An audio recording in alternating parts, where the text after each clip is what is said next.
Hello, welcome guys. আমিতকল মাঠে প্রচুর পরিমাণ জল, তাই আমি আর জয় 5 কিলোমিটার মারছি। এখন আছি বাণীপুর শামশের বাজার। আর দেখো কত সঙ্গের সাথে দাঁড়িয়ে রয়েছে রাস্তায়, সে তা থাকে কোনো ব্যাপার না। জয় কিছু বলো। Good morning. জয় বলছে কী করলাম জীবনে, বিয়ে শাদি করে জয় খুব সুখে আছে বলছে। এই জীবনটা কি শান্তির জীবন? একদম। জয় বলছে বিয়ে শাদি জীবন শান্তি।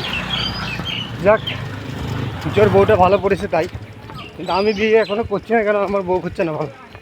যাক, দেখা যাক, সে পরে করে নেব। তো দৌড়ানোর সময় বউর কথা বললে দম কমে যায়, অতএব বউর কথা বলানো যায়।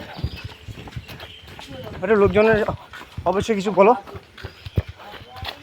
ভালো থাকুন, এক্সারসাইজ করুন, সুস্থ থাকুন। সাবাস।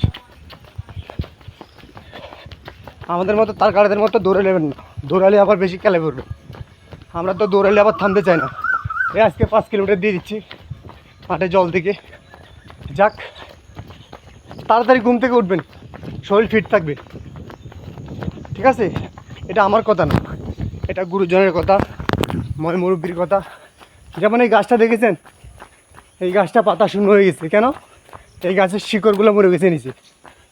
মানুষেরও জীবন এরকম, যদি ঠিকমতো এক্সারসাইজ না করেন আপনারও জীবনটা শূন্য হয়ে যাবে। কিন্তু এক্সারসাইজ যত করবেন তত বাঁচার আশা থাকবে, তত বেশি দিন বাঁচবে, ঠিক আছে? গুড মর্নিং, अलविदा, नेक्स्ट टाइम फिर मिलेंगे। वीडियोটা ভালো হলে লাইক কমেন্ট সাবস্ক্রাইব করে দেবেন। সুদেব বিশ্বাস ব্লগ।